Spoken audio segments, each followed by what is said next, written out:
Hey guys, I'm here with my first figure review. Now the way that I'm going to be doing these is all these figures that I do reviews for, you've either seen or they've been out for years already.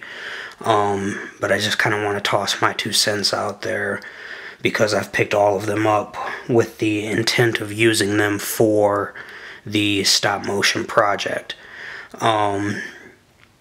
Some of these figures are fantastic, some of them are not so good. I do intend on working through all of them that I've bought so far, which is about upwards of 100 in the past, 4 to 5 months.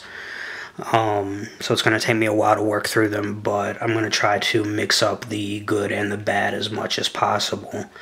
I actually just finished this guy today.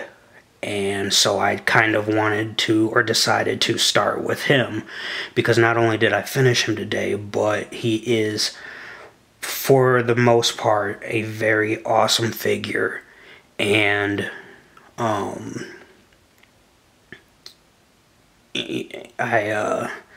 went through a little bit of trouble to piece him together, but it ended up being worth it, I think. You'll have to forgive me too. I've had food poisoning for the past few days, and I'm not feeling 100%, but I've had to film something for a while, and it needed to be something tonight, so I'm doing my first review tonight to get something on camera. Sorry, it's the life of a filmmaker. Looking at this figure, I love the build. I understand that Ironmonger, was it, that had the same exact body mold. Somebody may be able to correct this for me.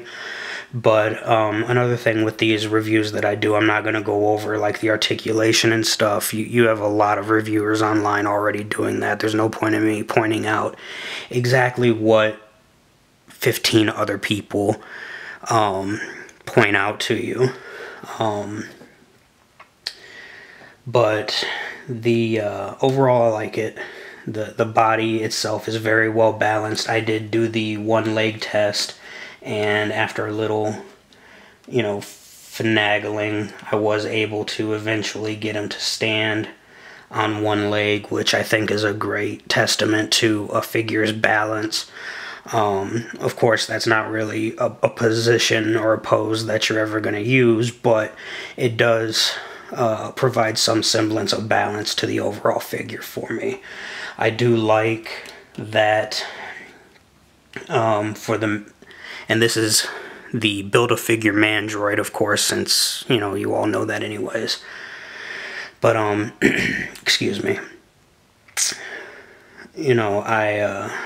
This leg came with the stealth cap from the Winter Soldier line from the movie. This leg came with Winter Soldier from the movie line. The body came with Black Widow from the movie line. This arm, I believe, came with the Hydra figure that I got. This arm came with Baron Zemo.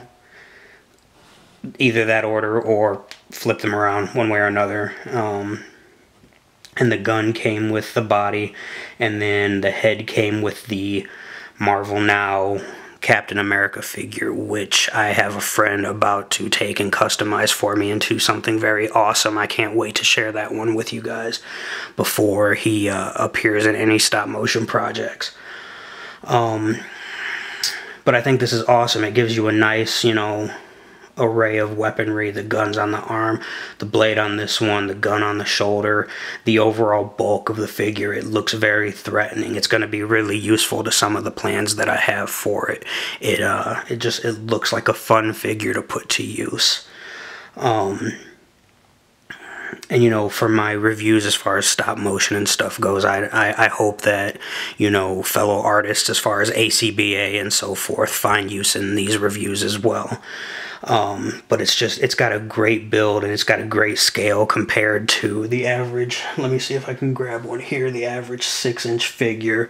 Yeah, here I just picked up Drax the other day, and he probably runs closer to Probably a little bit closer to 7 inches than 6, just guessing, but you know, he's got good scale compared to other Marvel Legends.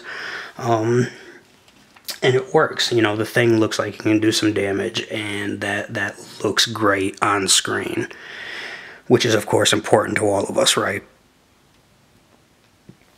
The main thing before we're done that I want to say I do not like, and the one thing I will mention about the posability and the joints and stuff like that is that I do like it. It's got a nice range. It's really useful. It's not hindered by its size at all. Legs are a little bit, you know, wobbly there, but other than that, that's okay. Doesn't affect it at all. The one thing I dislike before we're done is the head. Not the actual sculpt. The sculpt looks great. It's beautifully done. But that it sits so deep into the neck. And I know that I've seen a couple other people complain about this as well, but I didn't actually believe it until today when I got the head. It was the last piece I needed, and put it on the figure, and it, you know, it's less than no neck. You know, some people have said that you just have to set it on there very lightly to where it just gets on the joint. I'm going to have to mess with it a little bit to see if I can raise it up a little at all. Maybe use some sticky tack in there. I haven't decided if that's a good idea or not. If somebody else has tried it, let me know. But yeah, overall, for my first review for the first Build-A-Figure that I'm going to be reviewing, I think this was an excellent Build-A-Figure, and I think it was an excellent figure from the Marvel Legends line. I know that a lot of people felt that the line that it came from overall was a little underwhelming, but the Build-A-Figure itself was excellent. So now that I've reviewed it, I'll probably try to get in a couple of the other figures from that wave, and so that way it all just sort of melds together. So check back for further reviews for that Winter Soldier line. But yeah, this one, if you get a chance and you don't have it, I highly recommend picking this figure up. Whether it's for stop motion, whether it's for ACBA, whether you just need a badass figure to pose on your shelf, it works.